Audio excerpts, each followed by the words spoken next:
السلام علیکم ورحمت الله وبرکاته. د یو ملګری پوښتنه وه د درود بعضې الفاظ یې رالیږلي وه چې د هغه د صحت وضوع په باره کې پوښتنه کړې وه چې آیا دا صحیح دي او که ضعیف.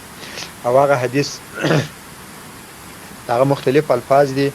په یو لفظ د ابو هریره رضی الله عنه کې دا راځي چې رسول الله صلی الله علیه وسلم فرمایي الصلاة علی نور علی الصراط فمن صلى علی یوم الجمعة 80 مره. درود ویل پر ما باندې دا سبب د روشنایی او د نور دی په پل صراط باندې، او چا چې پر ما باندې د جمعې په ورځ 80 واره درود ووایي نو د هغه به د 80 کالو ګناهونه معاف سي. او په بل لفظ کې داسې الفاظ راځي هم د ابو هریره رضی الله عنه روایت دی من صلى صلاة العصر من یوم الجمعة فقال قبل ان يقوم مکانه.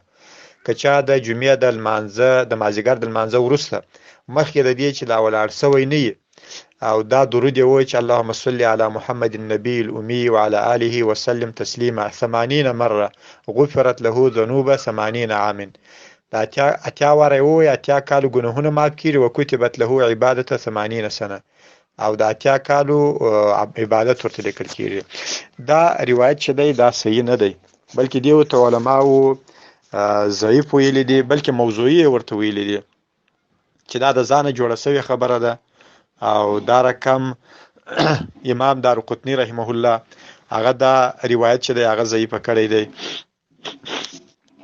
او دا رقم عراقي رحمه الله او نور امام سخاوي رحمه الله او ابن الجوزي رحمه الله و چې هذا حدیث لا يصح په العلل المتناهیه کې دا حدیث چې دی هغه صحیح نه دی، بلکې دا موضوعي دی، د ځانه جوړ شوی روایت. او د دې سندونه مختلف راغلي. په یو سند کې وهب ابن داود ابن سليمان المخرمي راوي دی، او بلکې محمد ابن رزام، او دا کمزوري راویان دي. د دې وجه نور سندونه علماء ذکر کړي دي، خو خلاصه د خبرې هغه ده چې دغه شی درود ویل او یا دغه شی درود په دې نیت باندې ویل چې دوغني ثواب لري دا صحیح نه ده، بلکې د درود نور فضایل سته په شریعت کې چې هغه صحیح ثابت دي.